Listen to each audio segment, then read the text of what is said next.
मेरे प्यारे दोस्तों, मैं वैभव एक बार फिर से आप सबका स्वागत करता हूं आपके अपने ऑनलाइन प्लेटफॉर्म पर। आप सभी मेरे भाई बहनों का बहुत बहुत स्वागत है। जल्दी से सारे लोग आ जाइए। फिर आज के सेशन की हम लोग शुरुआत करेंगे और जीके जीएस और साथ ही साथ हिंदी के बहुत ही महत्वपूर्ण वाले प्रश्नों को हम लोग करने वाले हैं, जो कि आपके एग्जाम के लिए काफ़ी इंपॉर्टेंट हो सकते हैं। तो सभी लोग जल्दी से आ जाइएगा। फिर शुरू करेंगे आज की क्लास को। और पहला प्रश्न आपके सामने है, मुक्त विश्वविद्यालय की स्थापना सर्वप्रथम कहाँ पर हुई है? तो पहले प्रश्न का आंसर करिएगा सभी लोग। मुक्त विश्वविद्यालय की अगर हम लोग बात करें तो इसकी स्थापना सबसे पहले कहाँ पर हुई है? संयुक्त राज्य अमेरिका, जर्मनी, इंग्लैंड या फिर भारत? तो पहले प्रश्न का आंसर क्या हो जाएगा? मुक्त विश्वविद्यालय की स्थापना सर्वप्रथम कहाँ पर हुई है? आप आंसर कर दोगे, ऑप्शन संख्या सी हो जाएगा, इंग्लैंड आंसर कर दोगे। सबसे पहले मुक्त विश्वविद्यालय की स्थापना इंग्लैंड में हुई है। ठीक है। अच्छा, जरा आप लोग मुझे कमेंट करके बताओ कि भारत का पहला मुक्त विश्वविद्यालय कौन सा है? ठीक है, भारत का पहला मुक्त विश्वविद्यालय कौन सा है और कहाँ पर इसकी ठीक है स्थापना की गई, कहाँ पर खोला गया? तो ये आप लोग मुझे कमेंट करके बताइएगा। ठीक है, पहला मुक्त विश्वविद्यालय विश्व में अगर आप पूछा जाए तो इंग्लैंड में खोला गया, और आपको भारत में पहला मुक्त विश्वविद्यालय बताना है कौन सा है। ठीक है। अशोक ने किस लिपि का प्रयोग राष्ट्रीय लिपि के रूप में किया? ब्राह्मी है, खरोष्टी है, ग्रीक है या फिर आरमाइक? अशोक ने कौन सी लिपि का प्रयोग राष्ट्रीय लिपि के रूप में किया? तो आपको पता है अशोक के जो शिलालेख है ना, वो आपको ब्राह्मी में भी देखने को मिलते हैं, खरोष्टी में भी देखने को मिलते हैं, ग्रीक में भी देखने को मिलते हैं, आरमाइक में भी देखने को मिलते हैं। लेकिन सबसे ज़्यादा अगर हम लोग बात करेंगे तो सबसे ज़्यादा जो शिलालेख है वो ब्राह्मी में मिलते हैं। तो ऑप्शन संख्या आपका ए बिल्कुल करेक्ट हो जाएगा। भारत की विदेशी मुद्रा का सर्वाधिक भाग खर्च होता है खाद्यान्नों के आयात पर, लौह इस्पात के आयात पर, पेट्रोलियम के आयात पर या फिर तकनीकी ज्ञान के आयात पर? क्या हो जाएगा? तो भारत की विदेशी मुद्रा का अगर हम लोग बात करेंगे तो सर्वाधिक भाग जो खर्च होता है वो किस पर होता है? ऑप्शन संख्या सी आंसर कर दोगे, पेट्रोलियम के आयात पर। ठीक है, कौन से? तो पेट्रोलियम के आयात पर सबसे ज्यादा पैसा खर्च होता है।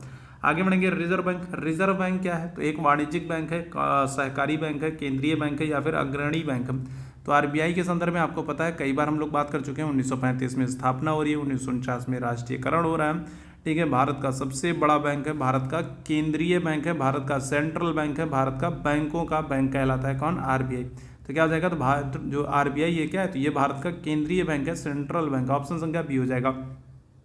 विश्वव्यापी तापन का संभावित परिणाम क्या हो सकता है? ग्लोबल वार्मिंग जो हो रही है, तो ग्लोबल वार्मिंग का संभावित परिणाम क्या हो सकता है बताइएगा? समुद्र तल के स्तर में वृद्धि, फसल के स्वरूप में परिवर्तन, तटरेखा में परिवर्तन या फिर उपरोक्त सभी? जो देखो, ये जो विश्वव्यापी जो तापन है ना, जो ये ग्लोबल वार्मिंग हो रही है ना, इसका एक बहुत बड़ा कारण क्या है? तो वह है ग्रीन हाउस गैस। ठीक है, क्या है? तो ग्रीन हाउस गैसों का प्रभाव है, जिसकी वजह से हमको क्या हो रहा है? जिसकी वजह से हमको ग्लोबल वार्मिंग देखने को मिल रही है। और इस ग्लोबल वार्मिंग की वजह से अगर हम लोग बात करेंगे तो समुद्र के स्तर में वृद्धि भी होगी। ठीक है, क्या होगा? समुद्र के जल स्तर में वृद्धि भी होगी, फसल के स्वरूप में परिवर्तन भी होगा, तटरेखाओं में परिवर्तन भी होगा, ये सभी होगा। ठीक है, ऑप्शन संख्या क्या कर देंगे? डी आंसर कर देंगे।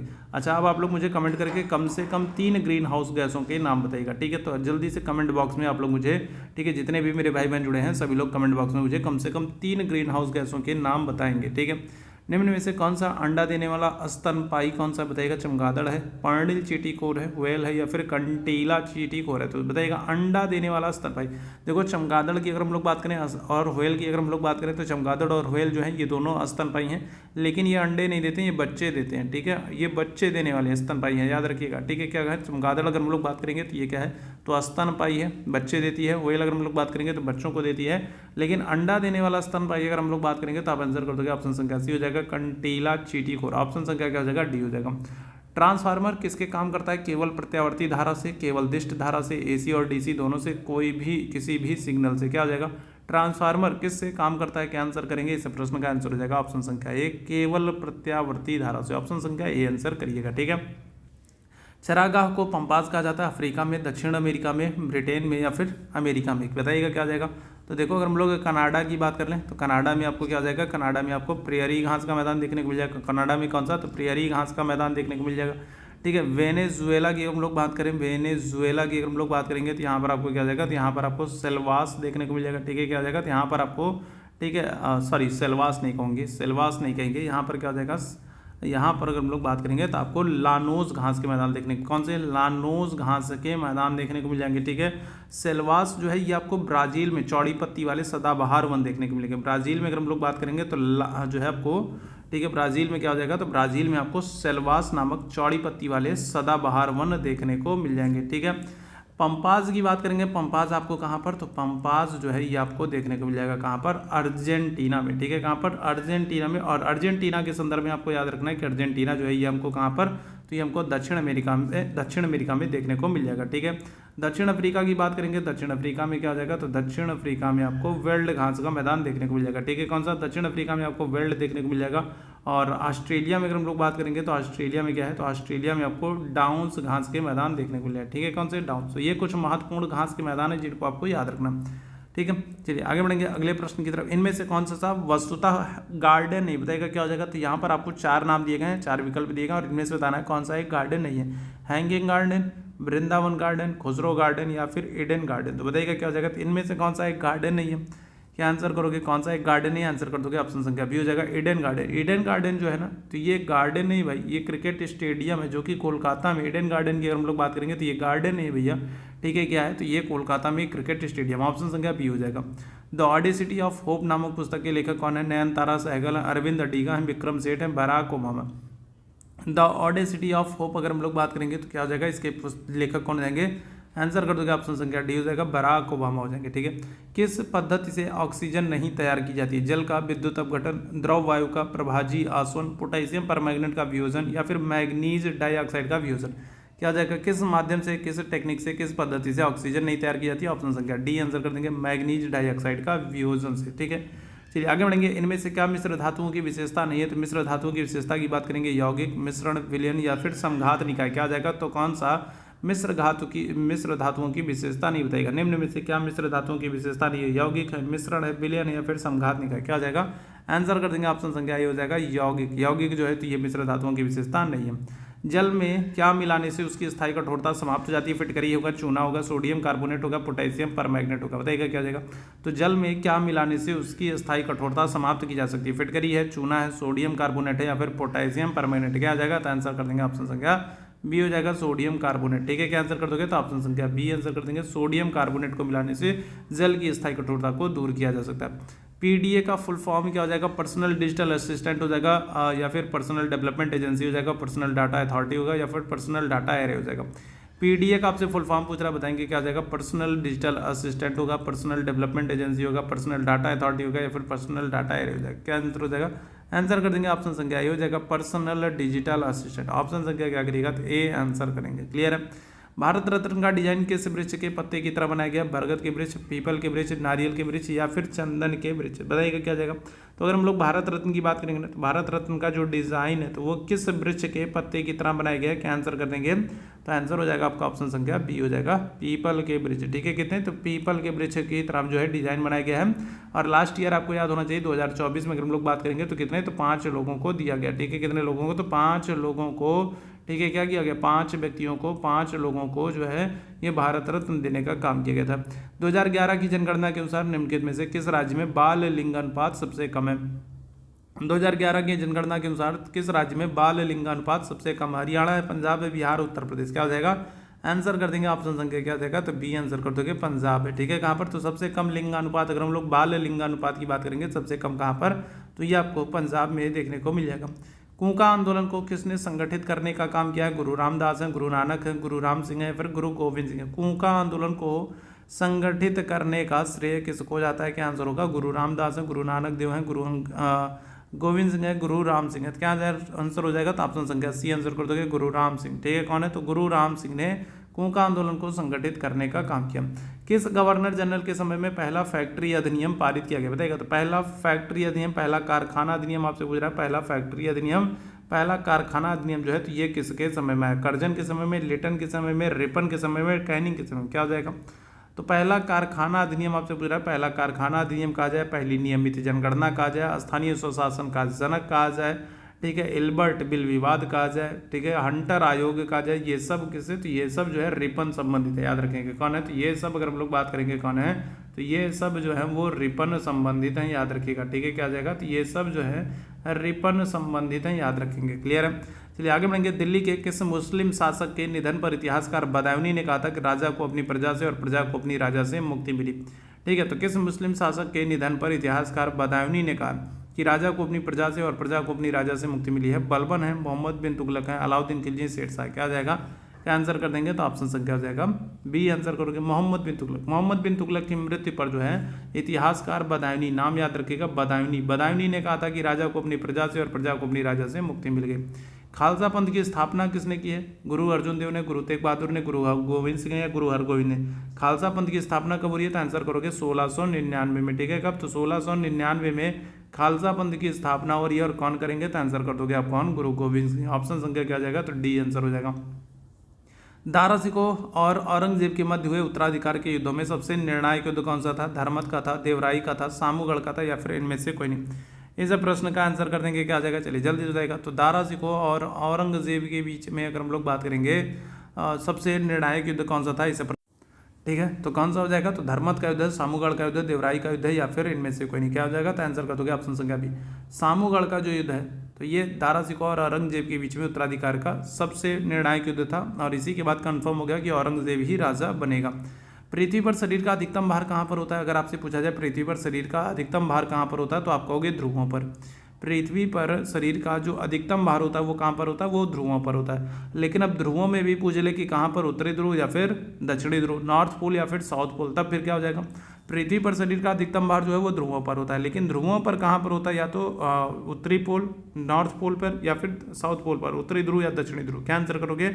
आंसर कर दोगे नॉर्थ पोल पर, उत्तरी ध्रुव पर शरीर का भार अधिकतम होता है। ठीक है, प्रत्यक्ष संपर्क किए बिना दूर से किसी वस्तु के बारे में सूचना एकत्रित करने की तकनीकों को क्या कहते हैं? सुदूर संवेदन कहते हैं, सुदूर नियंत्रण कहते हैं, सुदूर अधिगमन कहते हैं, या फिर अंतरिक्ष शटल कह देते हैं। क्या हो जाएगा इस प्रश्न का आंसर? आंसर कर देंगे आपका ऑप्शन संख्या ए हो जाएगा, सुदूर संवेदन, सेंसिंग कहेंगे। ठीक है, ध्यान रखिएगा, सेंसिंग कहेंगे। ऑप्शन संख्या क्या आ जाएगा? ऑप्शन संख्या ए आंसर करिएगा। ईएनटी डॉक्टरों के द्वारा प्रयोग किए जाने वाले हेड मिरर किस प्रकार के होते हैं? अवतल होते हैं, उत्तल होते हैं, समतल होते हैं, समतल उत्तल होते हैं? बताइए क्या हो जाएगा? तो ईएनटी डॉक्टरों के द्वारा प्रयोग किया जाने वाला जो हेड मिरर होता है तो वो किस प्रकार का होता है? आंसर कर देंगे ऑप्शन संख्या ए हो जाएगा, अवतल होता है। ठीक है, कैसा? अवतल होता है। उच्च गति का एक ऐसा नेटवर्क जो किसी शहर या नगर में स्थानीय नेटवर्कों को जोड़ने का काम करता है, क्या आ जाएगा? तो लैन होगा, मैन होगा, वैन होगा, टैन होगा। बताइएगा क्या आ जाएगा? इस प्रश्न का आंसर करेंगे तो क्या आ जाएगा? तो उच्च गति का एक ऐसा नेटवर्क जो किसी शहर या नगर स्थानीय नेटवर्क को जोड़ने का काम करता है, वो हो जाएगा आपका मैन हो जाएगा। ऑप्शन संख्या क्या करेंगे? तो ऑप्शन संख्या बी आंसर कर देंगे। निम्न में से कौन सी चट्टान है जिसको जैविक चट्टानों के अंतर्गत आती हैं, या फिर जैविक चट्टानों के अंतर्गत शामिल करते हैं? क्वार्टजाइट है, संगमरमर है, कोयला या फिर ग्रेनाइट है? इस प्रश्न का फटाफट से लोग आंसर करेंगे, क्या हो जाएगा? तो कौन सी चट्टान है जिसको जैविक चट्टानों के अंतर्गत जो है शामिल किया जाता है? आंसर क्या आ जाएगा? ऑप्शन संख्या सी आंसर कर दोगे, कोयला कर दोगे, क्योंकि कोयला में आपको पता है ना जीवाश्म मिलता है। ठीक है, क्या होता है? जीवों के अंश मिलते हैं। कृष्णराज सागर बांध कहाँ पर स्थित है? मैसूर में, उदयपुर में, कोटा में, हैदराबाद में? क्या हो जाएगा? तो कृष्णराज सागर बांध अगर हम लोग बात करेंगे तो ये कावेरी नदी पर आपको देखने को मिलेगा, कर्नाटका, मैसूर में। ऑप्शन संख्या ए हो जाएगा। दूरदर्शन का दैनिक राष्ट्रीय कार्यक्रम किस वर्ष से आरंभ हुआ? 1970, 1972, 1980 या फिर 1984? दूरदर्शन का दैनिक राष्ट्रीय कार्यक्रम किस वर्ष आरंभ हुआ? ऑप्शन संख्या बी आंसर कर दोगे, 1972 में। निम्नलिखित में से कौन सा जोड़ा गलत है? तो बाबर बनाम संग्राम सिंह, चंगेज शेरशाह बनाम हुमायूं, चंगेज खां बनाम अलाउद्दीन खिलजी, अकबर बनाम तैमूर? कौन सा एक गलत है ये आप लोगों को बताना है। क्या हो जाएगा? तो अगर हम लोग बाबर की बात करेंगे तो बाबर के साथ आपको पता है संग्राम सिंह, जिनको हम लोग राणा सांगा के नाम से जानते हैं, खानवा कैद हुआ 1527 में, तो ये बिल्कुल सही है। शेरशाह बनाम हुमायूं की बात करके 1539 में चौसा कैद और 1540 में कन्नौज या बिलग्राम कैद, तो ये भी बिल्कुल सही है। अकबर और हेमू की बात करेंगे पानीपत का द्वितीय युद्ध 1556 में, ठीक है, ये भी सही है। चंगेज खां बनाम अलाउद्दीन खिलजी, ये गलत हो जाएगा। चंगेज खां की बात करेंगे तो ये पहला मंगोल आक्रमणकारी है और भारत पर इसका आक्रमण जो है वो इल्तुतमिश के समय हो रहा है। चंगेज खां किसके समय में आक्रमण करेगा? तो आप कहोगे इल्तुतमिश के समय में आक्रमण करेगा। पहला मंगोल आक्रमणकारी है कौन? चंगेज खां। तो ऑप्शन संख्या सी बिल्कुल गलत हो जाएगा। पर्वतों के उन प्राकृतिक अंतरालों को क्या कहा जाता है जो मार्ग हो जाते हैं? पर्वतों की बात करें, पर्वतों में नदियों के बहाव के कारण या फिर कहें अन्य प्राकृतिक क्रियाओं के कारण या मानवीय क्रियाओं के कारण जो एक रास्ता बन जाता है उसको क्या कहते हैं? शिखर कहते हैं, टिब्बा कहते हैं, पठार कहते हैं, दर्रा कहते हैं। क्या हो जाएगा? तो आंसर कर दोगे ऑप्शन संख्या डी हो जाएगा, दर्रा हो जाएगा। दर्रों के संदर्भ में हम लोग कई बार बात कर चुके हैं, दर्रों से प्रश्न आपके एग्जाम में बन जाते हैं। झूम कृषि कहाँ पर होती है? उत्तर पूर्व भारत, दक्षिण पश्चिम भारत, दक्षिण पूर्व भारत या फिर उत्तर भारत? तो झूम कृषि कहाँ पर होती है? इस प्रश्न का आंसर आपसे बना। तो झूम कृषि अगर हम लोग बात करेंगे तो ये पहाड़ी क्षेत्रों में होती है और पहाड़ी क्षेत्र आपको कहाँ पर? तो ये आपको उत्तर पूर्व भारत में देखने को मिल जाएंगे। असम, मेघालय वाली जो, ठीक है, गारो, खासी, जयंतिया पहाड़ियाँ हैं, ठीक है, तो जो पूर्वोत्तर के राज्य हैं, उत्तर पूर्व वाले, वहाँ पर झूम कृषि होती है पहाड़ी क्षेत्रों पर, ठीक है। फ्रंटल वर्षा किस कारण से होती है? संवहनीय वर्षा, समुद्री हवाओं के द्वारा, चक्रवातीय गतिविधियों के द्वारा या फिर पर्वतों से वाष्पित जल के संग्रहण के द्वारा? तो फ्रंटल वर्षा किसके कारण होती है? आंसर कर देंगे ऑप्शन संख्या सी हो जाएगा, चक्रवातीय गतिविधियों के कारण। पाक स्टेट, पाक जल संधि किसके किसके बीच में, कई बार हम लोग बात कर चुके हैं। ये हमारा प्यारा भारत है, नीचे अगर हम लोग बात करेंगे तो नीचे हमारा ये श्रीलंका है, और यहाँ पर बीच में जो है ये है पाक जल संधि। और पाक जल संधि किसको किसको जोड़ने का काम करती है, आंसर कर दोगे ऑप्शन संख्या ए हो जाएगा, बंगाल की खाड़ी से मन्नार की खाड़ी को जोड़ने का काम करती है। किस जाट नेता ने बादशाह अकबर के मकबरे को हानि पहुंचाई थी तथा अकबर की कब्र को खोद कर उसकी हड्डियों को जला दिया था। एक प्रश्न तो देखो डायरेक्ट बन जाता है कि जो अकबर है, अकबर का मकबरा कहाँ पर है, तो आप आंसर करोगे सिकंदरा में। ठीक है, कहाँ पर, तो अकबर का जो मकबरा है वो कहाँ पर है, तो आप कहोगे सिकंदरा में। ठीक है, कहाँ पर है, तो सिकंदरा में अकबर का मकबरा है। ठीक है, एक प्रश्न तो डायरेक्ट ये बन जाता है। अब दूसरा प्रश्न कह रहा है किस जाट नेता ने अकबर के मकबरे को, ठीक है, खोदा और फिर वहाँ से अकबर की अस्थियों को, हड्डियों को निकाला और उसको जला दिया। क्या हो जाएगा, गोकुला, राजाराम, चूड़ामणि, बदन सिंह। आंसर हो जाएगा आपका ऑप्शन संख्या बी, राजाराम। ठीक है, चलिए, मार्तंड सूर्य मंदिर किस राज्य में स्थित है, गुजरात में, उड़ीसा में, जम्मू कश्मीर में, तमिलनाडु में। मार्तंड सूर्य मंदिर कहाँ पर स्थित है, क्या आंसर कर देंगे, तो ऑप्शन संख्या बी हो जाएगा, उड़ीसा में है। मार्तंड का जो सूर्य मंदिर है ना, इसको ब्लैक पैगोडा के नाम से भी जानते हैं, और 1984 में 1984 में इसको विश्व विरासत स्थल के रूप में भी शामिल किया गया। ठीक है, मार्तंड जो सूर्य मंदिर है ना, ये उड़ीसा में है, और 1984 में अगर हम लोग बात करेंगे तो इसको क्या किया गया, तो इसको जो है विश्व विरासत स्थल में भी शामिल किया गया है। गंग वंश के राजाओं ने इसका निर्माण कराया। ऑप्शन संख्या क्या आ जाएगा, तो बी आंसर कर देंगे। ठीक है, क्या आ जाएगा, तो अच्छा ये देखो एक चीज़ ध्यान रखना भाई, देखो यहाँ पर एक गलती होगी, ये मार्तंड सूर्य मंदिर पूछ रहा है ना। देखो मार्तंड सूर्य मंदिर जो है ना वो जम्मू एंड कश्मीर में है, और कोणार्क का सूर्य मंदिर पूछेगा तब आप उड़ीसा करोगे। ठीक है, ध्यान रखिएगा, यहाँ पर थोड़ा सा सही कर लीजिएगा। मार्तंड सूर्य मंदिर पूछ रहा है, मार्तंड सूर्य मंदिर जो है ये जम्मू एंड कश्मीर में, इसको थोड़ा सही कर लेना भाई। ठीक है, मैंने ध्यान नहीं दिया, मैंने सिर्फ सूर्य मंदिर देखा और गलती हो गई। ठीक है, तो यहाँ पर थोड़ा सा सही कर लीजिएगा, मार्तंड सूर्य मंदिर कह रहा है, मार्तंड सूर्य मंदिर जो है ये जम्मू एंड कश्मीर में है। ठीक है, और कोणार्क का जो सूर्य मंदिर है वो कहाँ पर है, तो कोणार्क का जो सूर्य मंदिर है वो उड़ीसा में है, और कोणार्क के सूर्य मंदिर को 1984 में, ठीक है, विश्व विरासत स्थल में शामिल किया गया है। और ठीक है, कोणार्क के जो सूर्य मंदिर है उसका निर्माण गंगवंश के राजाओं ने कराया है। आगे बढ़ेंगे अगले प्रश्न की तरफ। इंडियन अनरेस्ट के लेखक कौन है, दादा भाई नौरोजी हैं, एनी बेसेंट है, लाला लाजपत राय, वैलेंटाइन सिरोल है। क्या हो जाएगा, तो इंडियन अनरेस्ट के लेखक अगर हम लोग बात करेंगे तो वैलेंटाइन सिरोल हैं, और इन्होंने भारतीय अशांति का जनक किसको कहा है, वैलेंटाइन सिरोल ने अपनी पुस्तक इंडियन अनरेस्ट में भारतीय अशांति का जनक जो है वो बाल गंगाधर तिलक को कहा है। ठीक है, ध्यान रखिएगा। ठीक है, वैलेंटाइन सिरोल की बुक का नाम क्या है, तो इनकी बुक का नाम है इंडियन अनरेस्ट, और अपनी इस बुक में इन्होंने बताया है कि भारत में अशांति का जो जनक है, जो जन्मदाता है वो कौन है, तो वो है बाल गंगाधर तिलक है। आगे बढ़ेंगे, प्रधानमंत्री पद पर सर्वाधिक समय तक कौन आसीन रहा, सबसे लंबे समय तक अगर हम लोग बात करेंगे तो प्रधानमंत्री के रूप में कौन रहा, तो चौधरी चरण सिंह है, जवाहरलाल नेहरू है, लाल बहादुर शास्त्री, इंदिरा गांधी है। क्या आंसर हो जाएगा, तो आंसर कर दोगे ऑप्शन क्या हो जाएगा, जवाहरलाल नेहरू सबसे लंबे समय तक ये प्रधानमंत्री के रूप में रहे हैं। ऑप्शन संख्या क्या आ जाएगा, तो बी आंसर हो जाएगा। आगे बढ़ेंगे, चाणक्य का अन्य नाम क्या है, भट्टा स्वामी है, विष्णुगुप्त है, राजशेखर है, या फिर विशाख दत्त है। तो क्या आ जाएगा तीसरे प्रश्न का आंसर, तो चाणक्य की अगर हम लोग बात करेंगे तो चाणक्य का दूसरा नाम कौटिल्य है, विष्णुगुप्त है, और इनकी बुक का नाम क्या है, इनकी बुक का नाम है अर्थशास्त्र। ठीक है, अच्छा राजशेखर जो है, तो राजशेखर और विशाख दत्त ये दोनों लोग भी महत्वपूर्ण है। राजशेखर की बात करेंगे तो इनकी पुस्तक का नाम है कर्पूर मंजरी बाल रामायण, बहुत ही महत्वपूर्ण है, याद रखेंगे, कर्पूर मंजरी बाल रामायण ये राजशेखर की बुक है। और विशाख दत्त की बुक की बात करेंगे तो विशाख दत्त की बुक का नाम है मुद्रा राक्षस और देवी चंद्रगुप्तम। तो ये दोनों राइटर मौजूद जो है बहुत ही महत्वपूर्ण है, और दोनों राइटर्स की रचनाएं बहुत महत्वपूर्ण है। ग्रीन चैनल क्या है, तो दूरदर्शन चैनल है, आकाशवाणी चैनल है, डाक सेवा, या फिर टेलीफोन सेवा। तो बताएगा ग्रीन चैनल क्या है, इस प्रश्न का आंसर कर देंगे क्या है, तो ग्रीन चैनल क्या है, तो ये एक डाक सेवा। ऑप्शन संख्या क्या आ जाएगा, तो सी आंसर कर देंगे, डाक सेवा। ठीक है, निम्नलिखित में से क्या किसी बड़े शहर की वायु को प्रदूषित करता है, बताएगा, तो बड़े शहरों की वायु को प्रदूषित करने का काम तांबा कर रहा है, क्रोमियम कर रहा है, सीसा कर रहा है, कैडमियम कर रहा है। क्या हो जाएगा, तो बड़ी शहरों की वायु को प्रदूषित करने का काम क्या कर रहा है, तो ऑप्शन कर दोगे सीसा कर रहा है। ठीक है, कौन सा राज्य बावड़ियों के लिए प्रसिद्ध है, देखो बावड़ियों के लिए अगर हम लोग बात करेंगे तो राजस्थान फेमस है। ठीक है, किसके लिए, तो बावड़ियों के लिए अगर हम लोग बात करेंगे तो राजस्थान फेमस है। अब लेकिन क्योंकि ऑप्शन में राजस्थान नहीं है तो फिर हम लोग क्या करेंगे, तो हम लोग गुजरात आंसर कर देंगे। ठीक है, याद रखिएगा। पहला भारतीय उत्तरी ध्रुव आर्कटिक अभियान किस वर्ष में प्रारंभ हुआ है, 2004, 2005, 2006 या फिर 2007। पहला भारतीय उत्तरी ध्रुव आर्कटिक अभियान किस वर्ष में, ऑप्शन संख्या डी आंसर कर दोगे, 2007 में। इंदिरा गांधी नहर के लिए जलाशय किस नदी पर बनाया गया, सतलज नदी, रावी नदी, लूनी नदी, झेलम नदी। बताएगा, तो इंदिरा गांधी नहर जो है ये कहाँ से निकाली जा रही है, क्या आंसर कर दोगे, तो इंदिरा गांधी नहर जो है तो ये भाखड़ा नांगल बांध परियोजना से निकाली जा रही है, जो कि सतलज नदी पर बनी है। ऑप्शन संख्या क्या हो जाएगा, ए हो जाएगा। इंदिरा गांधी नहर परियोजना जो है तो ये भाखड़ा नांगल बांध पर बनी है, और भाखड़ा नांगल बांध जो है ये कौन सी नदी पर, सतलज नदी पर। बिहू नृत्य किस राज्य का है, पश्चिम बंगाल, महाराष्ट्र, असोम या फिर तमिलनाडु, क्या हो जाएगा, तो बिहू नृत्य की बात करेंगे असोम कर दोगे, ऑप्शन संख्या सी हो जाएगा। महाराष्ट्र में शिवाजी उत्सव और गणेश उत्सव की शुरुआत किसने की है, बाला साहब ठाकरे ने, एमजी रानाडे ने, बीजी तेलंगाना ने या फिर छत्रपति शिवाजी। तो देखो अगर हम लोग गणेश चतुर्थी की बात करेंगे, गणेश उत्सव की बात करेंगे, तो गणेश उत्सव जो है तो ये शुरू हो रहा है 1893 में, ठीक है। और शिवाजी उत्सव की बात करेंगे तो ये शुरू हो रहा है 1895 में, ठीक है। पहले गणेश उत्सव शुरू हो रहा है, उसके बाद जो है शिवाजी उत्सव शुरू हो रहा है, और इन दोनों को महाराष्ट्र में शुरू करने का श्रेय जा रहा है किसको, बाल गंगाधर तिलक को। ऑप्शन संख्या सी हो जाएगा। 3 संगीतज्ञ किसकी पेंटिंग है, पिकासो है, एंजेलो है, विंची है या फिर रफेल है, तो क्या हो जाएगा इस प्रश्न का आंसर। तो 3 संगीतज्ञ अगर हम लोग बात करेंगे तो ये किसकी है, क्या आंसर कर दोगे, तो ऑप्शन संख्या ये हो जाएगा पिकासो, ठीक है। क्या हो जाएगा, पिकासो आंसर कर दोगे। चलिए हिंदी के कुछ बहुत ही महत्वपूर्ण प्रश्नों को हम लोग करने वाले हैं। जीके जीएस के हम लोगों ने 50 क्वेश्चंस को फटाफट कर लिया है। अब हिंदी के बिना समय गवाए हिंदी के हम लोग फटाफट 50 क्वेश्चंस को करेंगे, जो कि आपके लिए बहुत ही महत्वपूर्ण है।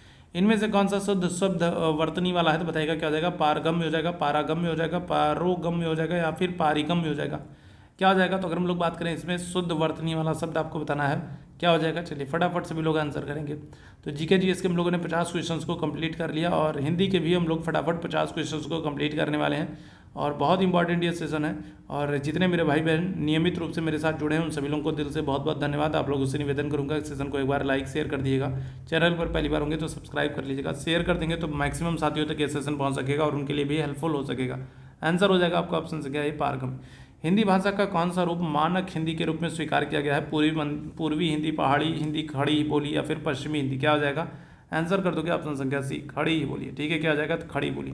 आलोचना का पर्यायवाची क्या है, सुलोचना है, विवाद है, समीक्षा या फिर बाध्यता। आलोचना का विवाद पर्यायवाची आपसे पूछ रहा, बताइएगा क्या हो जाएगा। आलोचना का पर्यायवाची क्या हो जाएगा, सुलोचना है, विवाद है, समीक्षा या फिर बाध्यता है, क्या हो जाएगा। इस प्रश्न का आंसर कर देंगे। चलिए जल्दी बताएंगे क्या आ जाएगा, तो आलोचना का पर्यायवाची हो जाएगा समीक्षा, ऑप्शन संख्या सी आंसर करना। कुश की नोक सी तीखी बुद्धि वाले को क्या कहते हैं, विद्वान कहते हैं, कुशा कहते हैं, कुशाग्र बुद्धि कहते हैं, मंद बुद्धि कहते हैं। कुश की नोक सी तीखी बुद्धि वाले को क्या कहेंगे, कुशाग्र बुद्धि कहते हैं, ऑप्शन संख्या क्या हो जाएगा, सी आंसर। शुद्ध आत्मा का मनुष्य कहलाता है, पवित्र है, दार्शनिक है, कृतज्ञता है या फिर शुद्धोदन है, बताएंगे क्या हो जाएगा। तो शुद्ध आत्मा का मनुष्य क्या कहलाता है, पवित्र है, दार्शनिक है, कृतज्ञता है या फिर शुद्धोदन, क्या हो जाएगा। तो आंसर कर दोगे ऑप्शन संख्या डी, शुद्धोदन कहलाएगा, ठीक है। अभिजात्य का विलोम क्या होगा, कुलीन होगा, सामान्य होगा, अकुलीन होगा या फिर वंचित होगा, ठीक है। बताइएगा अभिजात्य का विलोम, विलोम आपसे पूछ रहा है, अभिजात्य का विलोम क्या हो जाएगा, तो क्या आंसर कर देंगे, तो आंसर कर दोगे ऑप्शन संख्या अकुलीन हो जाएगा, ठीक है। ध्यान रखिएगा आपसे विलोम पूछ रहा है। अभिजात्य का पर्यायवाची होता है कुलीन, अभिजात का क्या होता है, पर्यायवाची होता है कुलीन, लेकिन आपसे क्या कर रहा है, आपसे विलोम पूछ रहा है, तो विलोम क्या हो जाएगा, अकुलीन।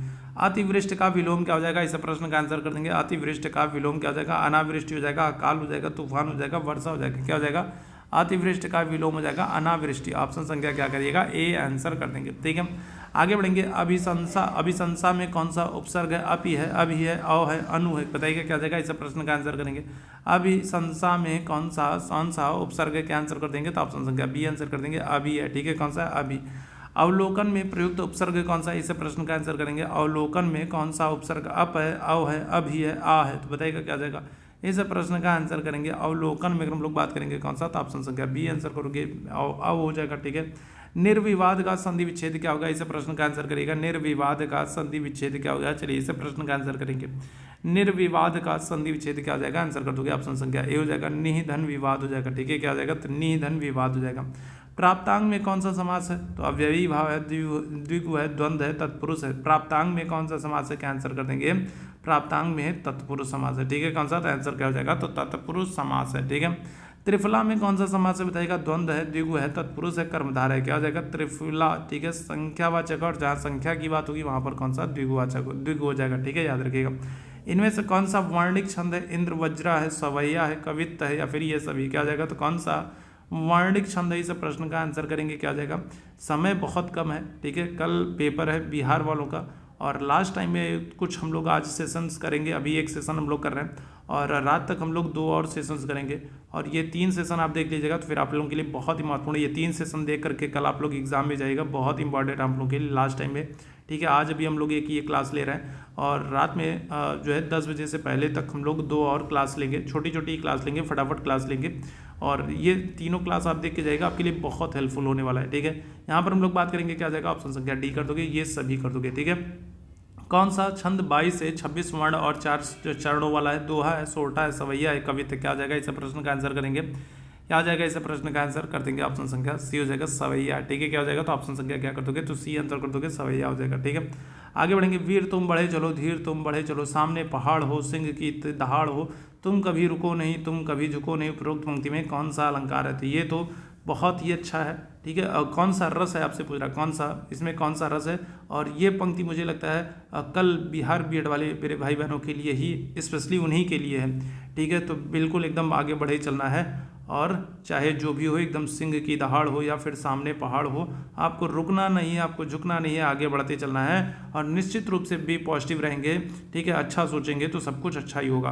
क्या हो जाएगा, इस प्रश्न का आंसर कर देंगे, क्या आ जाएगा, तो वीर रस हो जाएगा, ऑप्शन संख्या क्या करेंगे, तो सही आंसर कर देंगे। एक दंत में कौन सा समास होता है बताएगा, द्विगु होगा, द्वंद्व होगा, बहुव्रीहि होगा, तत्पुरुष होगा। एक दंत में अगर हम लोग बात करेंगे क्या आ जाएगा, एक दंत में कौन सा समास होता है, द्विगु होता है, द्वंद्व होता है, बहुव्रीहि होता है, या फिर तत्पुरुष होता है, क्या आंसर करिएगा, तो एक दंत में अगर हम लोग बात करेंगे तो बहुव्रीहि समास हो जाएगा। एक दंत किसको कहते हैं, गणेश जी को कहते हैं, एक दंत दयावंत चार भुजाधारी, है ना, तो एक दंत किसको कहते हैं, गणेश जी को कहते हैं, याद रखिएगा, एक दंत दयावंत चार भुजाधारी, क्या हो जाएगा, एक दंत जो है यहाँ पर बहुव्रीहि समास हो जाएगा।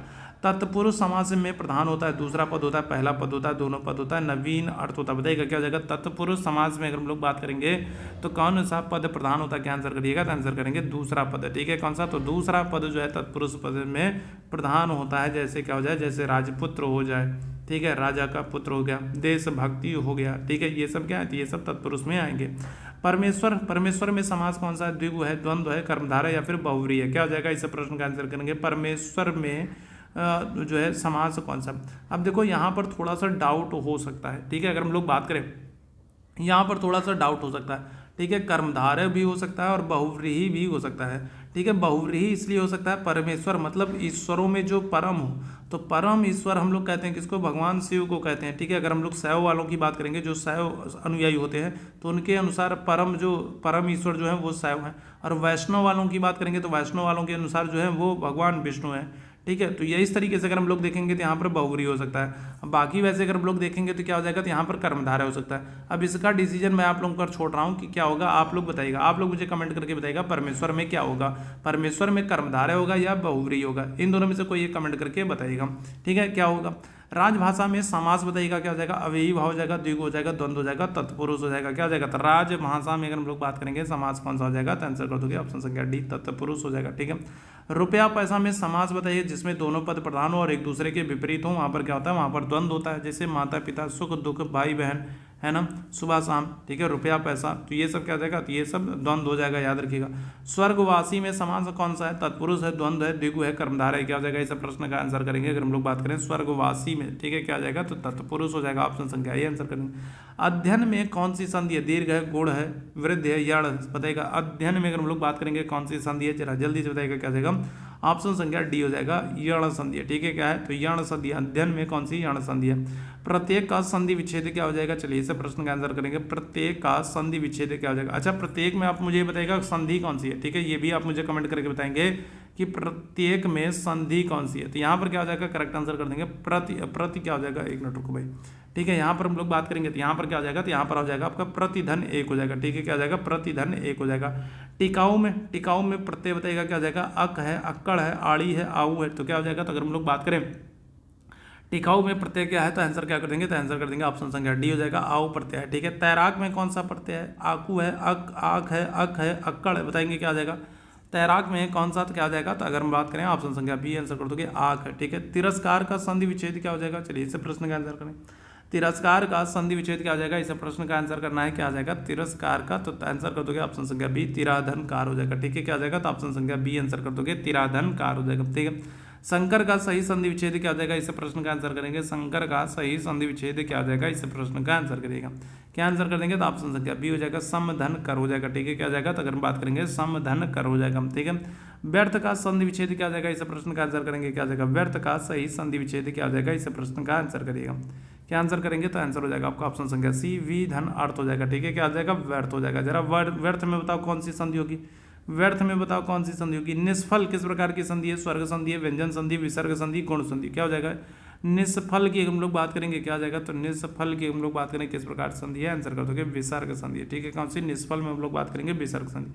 छंदमाला किसकी रचना है, देव कवि की, भिखारी दास की, केशव दास की, मतीराम की, क्या आ जाएगा, तो आंसर कर दोगे ऑप्शन संख्या सी हो जाएगा, केशव दास की छंदमाला, ठीक है। गिराना किस प्रकार की क्रिया, यौगिक है, नाम धातु है, प्रेरणार्थक है, संयुक्त क्रिया, क्या आ जाएगा, तो गिराना किस प्रकार की क्रिया, इस प्रश्न का आंसर करेंगे, क्या आ जाएगा, तो गिराना किस प्रकार की क्रिया, क्या आंसर कर देंगे, ऑप्शन संख्या सी हो जाएगा, प्रेरणार्थक क्रिया, ठीक है। कौन सी, तो किस प्रकार की, प्रेरणार्थक क्रिया, ठीक है। आगे बढ़ेंगे, विशिष्ट, विशिष्ट का विपरीत, विपरीतार्थक शब्द आपसे विलोम पूछ रहा है, विशिष्ट का विपरीतार्थक क्या होगा, अति विशिष्ट होगा, सामान्य होगा, असाधारण होगा, असामान्य हो जाएगा, क्या हो जाएगा, तो विशिष्ट का, विशेष का जो विपरीतार्थक होगा वो जाएगा आपका सामान्य हो जाएगा, ऑप्शन संख्या क्या करेंगे, तो बी आंसर कर देंगे। साकार का विपरीतार्थक शब्द क्या होगा, आकार होगा, निराकार होगा, प्रकार होगा, विकार होगा, क्या हो जाएगा, इस प्रश्न का आंसर करेंगे। तो साकार का विपरीतार्थक शब्द आपसे पूछ रहा है, क्या हो जाएगा, आप आंसर कर दोगे ऑप्शन संख्या बी, निराकार हो जाएगा, ठीक है। इस लड़की ने दही गिरा दी, इसका सही वाक्य आपको शुद्ध रूप क्या होगा यह बताना है। इस लड़की ने दही गिरा दी है, तो इसका शुद्ध रूप क्या हो जाएगा, इस लड़की ने दही गिरा दिया, इस लड़की का दही गिरा दिया, इस लड़की की दही गिरा दिया, या फिर इस लड़की से दही गिरा दी, क्या हो जाएगा, तो इस लड़की ने दही गिरा दी, ठीक है। इसका शुद्ध जो रूप वाक्य हो जाएगा वो जाएगा, इस लड़की ने दही गिरा दिया, ऑप्शन संख्या क्या हो जाएगा, ए आंसर कर देंगे। आंसू से आंचल भीग गई, इसका शुद्ध रूप क्या हो जाएगा, आंसुओं से आंचल भीग गया, आंसू से आंचल भीग गया, आंसुओं से आंचल भीग गई, आंसुओं से आंचलें भीग गई, क्या हो जाएगा, इसका आंसर करेंगे, क्या हो जाएगा, तो यहाँ पर शुद्ध रूप वाक्य आपको बताना है, आंसू से आंचल भीग गई, इस वाक्य का शुद्ध रूप क्या हो जाएगा, तो आंसर कर दोगे ऑप्शन संख्या ए हो जाएगा, आंसुओं से आंचल भीग गया, ऑप्शन संख्या ए हो जाएगा। भविष्य में होने वाला के लिए एक शब्द भावी है, अतीत है, भविष्य वक्ता है, पुरातन है, तो भविष्य में होने वाला इसके लिए एक शब्द आंसर करेंगे, क्या हो जाएगा, तो आंसर कर देंगे ऑप्शन संख्या ए हो जाएगा, भावी हो जाएगा। जैसे आप लोग बीएड के लिए तैयारी कर रहे हो ना, बीएड का कल एग्जाम होगा, ठीक है, बहुत सारे मेरे भाई बहनों को सरकारी कॉलेज मिलेगा, उम्मीद करता हूँ सबको मिल जाए, भगवान से प्रार्थना करूंगा आप सभी को सरकारी नौकरी मिल जाए, सरकारी कॉलेज मिल जाए, ठीक है। तो आप बीएड कर लोगे तो फिर क्या हो जाएगा, तो बीएड जब आप कर लेते हो ना, तो फिर आप भावी टीचर कहलाते हो ना, कि भविष्य में होने वाले टीचर, भावी टीचर, ऑप्शन संख्या हो जाएगा। गणेश का पर्यायवाची नहीं है, गजानन, विघ्नेश, विनायक, गोविंद, क्या हो जाएगा, गणेश का पर्यायवाची नहीं है, क्या हो जाएगा, तो गजानन भी है, विघ्नेश भी है, विनायक भी है, एक दंत भी है, ठीक है, क्या हो जाएगा, तो यहाँ पर कर देंगे गोविंद, गोविंद नहीं, गोविंद भगवान विष्णु, ठीक है। जब वह गाता है तब सभी शांत रहते हैं, इस वाक्य में जब वह गाता है तो ये कैसा है, तो बताइएगा इस प्रश्न का आंसर, जब वह गाता है तब सभी शांत रहते हैं, इस वाक्य में जब वह गाता है तो ये क्या है, तो आंसर कर देंगे ऑप्शन संख्या सी, क्रिया विशेषण उपवाक्य हो जाएगा, ऑप्शन संख्या क्या करेंगे, तो सी आंसर कर देंगे, क्रिया विशेषण उपवाक्य। स्वावलंबी होना किस मुहावरे का अर्थ है, अपने पैरों पर खड़ा होना, अपने पैरों पर कुल्हाड़ी मारना, आसन डोलना, अपना उल्लू सीधा करना, क्या आ जाएगा, तो अपने पैरों पर खड़ा होना, ठीक है, स्वावलंबी होना, ठीक है, याद रखिएगा। अनु उपसर्ग से निर्मित शब्द क्या है, अनाचार है, अनहद है, अनुस्वार है, या फिर अन्य है, तो बताइएगा क्या हो जाएगा, अनु उपसर्ग से अगर हम लोग बात करेंगे कौन सा शब्द बनाया, तो आंसर कर दोगे ऑप्शन संख्या बी हो जाएगा, अनुस्वार हो जाएगा, ठीक है। आगे बढ़ेंगे, निम्न में से कौन सा विपरीतार्थक शब्दों का सही युग्म नहीं है, तो आपको विपरीत विलोम शब्दों का एक युग्म दिया गया और आपको बताना है कौन सा सही नहीं है। उन्नति का पतन दिया है, तो ये तो बिल्कुल सही है, उन्नति होना, और उसका विपरीत है पतन। वक्र का ऋजु दिया है, तो ये भी बिल्कुल एकदम सही। मूर्त का अमूर्त दिया है, ये भी बिल्कुल सही है। अपेक्षा का अनिच्छा, ये गलत हो जाएगा, ठीक है, क्या हो जाएगा, तो ये अनिच्छा जो है ये गलत हो जाएगा, और यही हमारा आंसर हो जाएगा। जो चित्त के साथ क्रियाशील हो उसके लिए एक शब्द दत्त चित्त, परिश्रमी, महत्वपूर्ण, या फिर चित्तशील, क्या आ जाएगा इस प्रश्न का आंसर, क्या आ जाएगा, तो आपसे कह रहा है जो चित्त के साथ क्रियाशील हो उसके लिए अगर हम लोग बात करेंगे तो आप कहोगे दत्त चित्त, ऑप्शन संख्या ये हो जाएगा। निम्न में से किस शब्द का प्रयोग बहुवचन में नहीं होता, क्या होगा, तो चिड़िया है, प्रत्येक है, दर्शन है, साधु है, किसका प्रयोग बहुवचन में नहीं होता है, क्या आंसर कर देंगे, किसका प्रयोग जो है वो बहुवचन में नहीं होता है, क्या आंसर कर देंगे, तो ऑप्शन संख्या बी हो जाएगा, प्रत्येक हो जाएगा, ठीक है, क्या हो जाएगा, तो प्रत्येक कर दोगे, ऑप्शन संख्या बी आंसर कर देंगे, प्रत्येक हो जाएगा, ठीक है, याद रखिएगा। आगे बढ़ेंगे, किस वाक्य में क्रिया वर्तमान काल में है, उसने फल खा लिए थे, मोहन जा रहा है, तुम कल आने वाले थे, मैं पटना जाऊंगा, तो वर्तमान काल में कह रहा है, वर्तमान काल में जहाँ पर कार्य का होना पाया जाता है, ठीक है, जैसे मोहन जा रहा है, ऑप्शन संख्या क्या हो जाएगा, बी हो जाएगा। थोड़ा पानी देना, इस वाक्य में थोड़ा कैसा शब्द है, संज्ञा है, विशेषण है, प्रविशेषण है, क्रिया विशेषण है, बताइएगा क्या जाएगा, तो थोड़ा पानी देना, इसमें थोड़ा अगर हम लोग बात करेंगे तो थोड़ा क्या है, तो क्या है, बताइएगा संज्ञा है, विशेषण है, प्रविशेषण है, या फिर क्रिया विशेषण है, क्या हो जाएगा इस प्रश्न का आंसर कर देंगे आपका ऑप्शन संख्या बी हो जाएगा, विशेषण है, ठीक है, क्या है, विशेषण है। सरल विशेषण से भाववाचक संज्ञा बताइएगा क्या हो जाएगा, सरला होगा, सरलता होगा, सरलीय होगा, सरलाभ होगा, बताइएगा। सरल विशेषण से भाववाचक संज्ञा अगर हम लोग बात करें, सरल विशेषण से भाववाचक संज्ञा सरला होगा, सरलता होगा, सरलीय होगा, सरलाभ हो जाएगा, क्या हो जाएगा, तो सरलता हो जाएगा, ऑप्शन संख्या बी आंसर करेंगे। किसी भाषा के बोलने और लिखने की नियमों की व्यवस्थित पद्धति कहलाती है वाक्य विचार, व्याकरण, साहित्य या फिर परिष्करण। क्या हो जाएगा? तो आंसर कर देंगे व्याकरण, ऑप्शन संख्या बी। व्याकरण ये जो क्या करता है, जो किसी भाषा को शुद्ध रूप से बोलने लिखने की नियमों को व्यवस्थित करता है। गंगांचल की अगर हम लोग बात करेंगे, कौन सा समास है? तत्पुरुष है, कर्मधार है, अव्ययी भाव है या फिर बहुव्रीहि है? बताइएगा क्या जाएगा? तो गंगांचल की बात करेंगे तो इसमें क्या हो जाएगा? तो इसमें कौन सा समास है? आंसर कर दोगे ऑप्शन संख्या ए हो जाएगा, तत्पुरुष समास है। ठीक है, इनमें से कौन सा संयुक्त स्वर का उदाहरण नहीं है? तो संयुक्त स्वर का उदाहरण नहीं, आपसे ये पूछ रहा है संयुक्त स्वर का उदाहरण नहीं है। ए है, ए है, ओ है, आ है, क्या हो जाएगा? तो कौन सा संयुक्त स्वर का उदाहरण नहीं है? ए है, ए है, ओ है, आ है, क्या हो जाएगा? आंसर कर दोगे ऑप्शन संख्या डी हो जाएगा, आ जो है तो ये संयुक्त स्वर का उदाहरण नहीं है। ठीक है, आगे बढ़ेंगे। वर्णों के मेल से जिस सार्थक वर्ण समूह या ध्वनि समूह की सृष्टि होती है उसे कहते हैं, क्या कहते हैं? अक्षर कहते हैं, शब्द कहते हैं, वाक्य कहते हैं, उपवाक्य कहते हैं। वर्णों के मेल से जिस सार्थक वर्ण समूह या ध्वनि समूह की जो है सृष्टि होती है उसको क्या कहते हैं? क्या आंसर हो जाएगा? आंसर कर देंगे ऑप्शन संख्या बी हो जाएगा, शब्द हो जाएगा। ठीक है, क्या हो जाएगा? तो शब्द हो जाएगा। तो ये आज के 100 क्वेश्चंस थे, हम लोगों ने हिंदी के क्वेश्चंस को किए और ठीक है जीके जीएस के क्वेश्चंस को किए। तो एक आइडिया आपको लग गया होगा किस तरीके के प्रश्न आने वाले हैं और इसी तरीके के प्रश्न आपको आपके एग्जाम में भी देखने को मिलने वाले हैं। तो महत्वपूर्ण ये सेशन है, उम्मीद है सेशन आप लोगों को पसंद आया होगा। सेशन पसंद आया हो तो सेशन को लाइक जरूर कीजिएगा, शेयर जरूर कीजिएगा। चैनल पर पहली बार होंगे तो सब्सक्राइब जरूर कर लेगा ताकि जब भी हम लोग लाइव आते हैं तो उसकी नोटिफिकेशन आपको मिलती रहे। साथ ही साथ ये हमारा व्हाट्सअप नंबर है, यहाँ पर आप मैसेज कर देंगे तो मेरे साथ आप व्हाट्सअप पर जुड़ जाएंगे तो फिर आपको पर्सनली नोटिफिकेशन, अपडेट और कोई भी डाउट आपका है तो वो आप यहाँ पर मेरे साथ शेयर कर सकते हैं, पूछ सकते हैं। तो ये एक सेशन हो गया। इसके बाद रात में हम लोग 2 और सेशंस लेकर के आएंगे, छोटे छोटे ही सेशंस लेकर के आएंगे और जल्दी जल्दी फटाफट कंप्लीट करेंगे। तो 2 सेशंस लेकर के आएंगे, तो उन 2 सेशंस को आप देख करके फिर आप कल वाले पेपर भी जाएगा। निश्चित रूप से आपका पेपर बहुत ही बेहतरीन, शानदार, जानदार होने वाला है। ठीक है, तो अभी के लिए हम लोग बस इतना ही करेंगे। थैंक यू सो मच आप सभी लोगों को मेरे साथ जुड़ने के लिए। जाने से पहले सेशन को लाइक शेयर जरूर कीजिएगा। Thank you so much.